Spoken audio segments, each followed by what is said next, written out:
Panamaram block പഞ്ചായത്തിന് കീഴിൽ വരുന്ന പ്രദേശങ്ങളിലെ ആരും ഇത്തവണ പൂ തേടി അയൽ സംസ്ഥാനങ്ങളിലേക്ക് പോകണ്ട എന്നാണ് ബ്ലോക്ക് പഞ്ചായത്തും കൃഷിവകുപ്പും തീരുമാനിച്ചിരിക്കുന്നത്. അതിൻ്റെ ഭാഗമായി 25 ഏക്കർ സ്ഥലത്താണ് പൂക്കൃഷി ഒരുക്കിയിരിക്കുന്നത്. 5 പഞ്ചായത്തുകളാണ് ബ്ലോക്കിലുള്ളത്. ഓരോ പഞ്ചായത്തിലും 5 ഏക്കർ വീതമുണ്ട്. കൃഷിവകുപ്പാണ് അതിനുള്ള എല്ലാ പിന്തുണയും നൽകുന്നത്. അതിനുള്ള സാമ്പത്തിക സഹായം ബ്ലോക്ക് പഞ്ചായത്ത് വകയിരുത്തി ജനകീയാസൂത്രണ പദ്ധതിയിൽ ഉൾപ്പെടുത്തിയിട്ടാണ് ഈ വർഷം ഞങ്ങൾ ഈ പ്രോജക്റ്റ് ആരംഭിച്ചത്. കൃഷിക്കൂട്ടങ്ങൾ, പിന്നെ അതുപോലെ അഗ്രോ സർവീസ് സെൻ്ററുകൾ, പിന്നെ സാധാരണഗതിയിലുള്ള കുടുംബശ്രീ യൂണിറ്റുകൾ, അങ്ങനെ എല്ലാ യൂണിറ്റുകൾക്കും ഗ്രൂപ്പ് അടിസ്ഥാനത്തിലാണ് ഈ പദ്ധതി നടപ്പിലാക്കുന്നത്. ബ്ലോക്ക് പഞ്ചായത്തിൻ്റെ പദ്ധതിയിൽ ഉൾപ്പെടുത്തി തൈകൾ വിതരണം ചെയ്തു. അതിനുശേഷം നമ്മൾ ഹോർട്ടിക്കൾച്ചർ മിഷൻ്റെ പദ്ധതിയിൽ ഉൾപ്പെടുത്തി, കൃഷി ഡിപ്പാർട്ട്മെൻറ്റ് നേരിട്ടുള്ള പദ്ധതിയിൽ ഉൾപ്പെടുത്തി ഇവർക്ക് സാമ്പത്തിക സഹായവും അനുവദിക്കുന്നുണ്ട്. ഒരു ഹെക്ടറിന് 20,000 രൂപയാണ് ഒരു ഹെക്ടറിന് സാമ്പത്തിക സഹായമായിട്ട് അനുവദിക്കുന്നത്. ഓണച്ചന്തയിൽ ഞങ്ങളിത് വിതരണം ചെയ്യും. അതോടൊപ്പം തന്നെ ക്ലബ്ബുകൾ, സ്കൂളുകൾ, പിന്നെ റെസിഡൻസ് അസോസിയേഷനുകൾ, പിന്നെ ഉദ്യോഗസ്ഥരുടെ അല്ലെങ്കിൽ പിന്നെ ഡിപ്പാർട്ട്മെന്റ് തലത്തിലുള്ള പരിപാടികളിലൊക്കെ തന്നെ ഇത് വിതരണം ചെയ്യാനാണ്. അപ്പോൾ മാർക്കറ്റിംഗിലും ഡിപ്പാർട്ട്മെന്റിന്റെ ഒരു ഇടപെടൽ ഉണ്ടായിട്ടുണ്ട്. പൂതാടി കൃഷി ഓഫീസർ കോകില കൂടി നമ്മളോടൊപ്പമുണ്ട്. ഇതിലുള്ള ഒരു സാങ്കേതിക സഹായം, ഇവർക്ക് കൃഷിക്ക് വേണ്ട ഉപദേശങ്ങൾ, അങ്ങനെയുള്ളൊരു സഹായം കൂടി ഡിപ്പാർട്ട്മെന്റ് പറഞ്ഞു. ഇവർ ചെണ്ടുമല്ലി കൃഷിയിൽ മാത്രമല്ല എല്ലാ പച്ചക്കറി കൃഷി ഉൾപ്പെടെ ഒരുപാട് കൃഷികൾ ഇവർ ചെയ്തു വരുന്നുണ്ട്. ഇപ്പം 10 ഏക്കറോളം തരിശ് ഭൂമി ഏറ്റെടുത്ത് അതിൽ നെൽകൃഷി ചെയ്ത് ആരംഭിച്ചിട്ടുണ്ട്. ഇപ്പോൾ ഈ വർഷത്തേത് ആരംഭിച്ചിട്ടുണ്ട്. കാലാവസ്ഥ ഈ വർഷം വയനാട്ടിലൊരു പഴയ മഴക്കാലം തിരിച്ചു വന്നത് കുറച്ചൊരു തിരിച്ചടിയാണ്.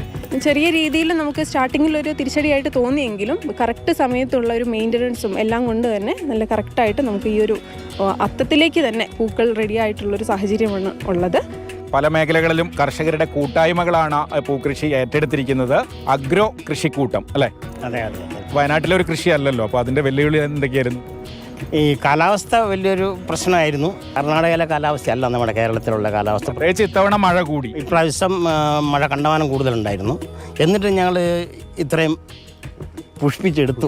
പൂക്കൾ ഓരോന്നും എടുത്തു നോക്കുമ്പോൾ നല്ല വണ്ണമുള്ള പൂക്കളാണ്. അപ്പോൾ എന്തൊക്കെയാണ് ഇതിനൊരു പരിപാലനം എങ്ങനെയായിരുന്നു? ജൈവ മരുന്നടിച്ചു കൊടുക്കുന്നുണ്ടായിരുന്നു. ഞങ്ങൾ 6 പ്രാവശ്യം ഞങ്ങൾ മരുന്നടിച്ചു കൊടുത്തു, വളം ഇട്ട് കൊടുത്തു. ഇനിയിപ്പോൾ ഏറ്റവും വലിയ വെല്ലുവിളി വിപണനമാണല്ലോ. ഇപ്പം അത്തം തൊട്ട് 10 ദിവസം ഒരു ബുദ്ധിമുട്ടുണ്ടാവില്ല. പക്ഷേ അപ്പോഴേക്ക് പൂത്ത് കഴിഞ്ഞില്ലെങ്കിൽ ഇതിൻ്റെ ഒരു വിപണനം നിങ്ങൾ എങ്ങനെയാണ് അത് മുന്നോട്ട് പോകാൻ തീരുമാനിച്ചിരിക്കുന്നത്? കണ്ടിരിക്കുന്നത് പിന്നെ പൂജയുണ്ടല്ലോ, പൂജ വരുന്നുണ്ട്, അതിന് നല്ല ചാൻസ് ഉണ്ടാവും. പിന്നെ കർണാടകയിൽ ഞങ്ങൾ പെയിൻറ്റ് കമ്പനിക്ക് കൊടുക്കാൻ ഞങ്ങൾ ചെറുതായിട്ടും ബന്ധപ്പെട്ടിട്ടുണ്ട് അവരുമായി. ഇവിടെ പോയില്ലെങ്കിൽ അല്ല, ഇവിടെ കൊടുത്തതിന് ശേഷം മാത്രം ഞങ്ങളെല്ലാവരും സമീപിക്കണം. ഈ വയനാട്ടിലുള്ള എല്ലാവരും ഞങ്ങളെ സമീപിക്കണം എന്നുള്ള ആഗ്രഹമാണ്. നമ്മൾ വന്നപ്പോൾ ഇവിടെ തന്നെ വെയിങ് മെഷീനും ഒരു കടയൊക്കെ സെറ്റ് ചെയ്തിട്ടുണ്ട്. അപ്പോൾ ലൈവായിട്ട് മാർക്കറ്റ് ചെയ്യണോ? അതെ, ലൈവായിട്ട് മാർക്കറ്റ് ചെയ്യാണ്. പിന്നെ ഞങ്ങൾ കേണിച്ചിറ ടൗണിൽ ഒരു ഔട്ട്ലെറ്റ് തുടങ്ങിയിട്ടുണ്ട്, റീട്രേറ്റ് ഔട്ട്ലെറ്റ്.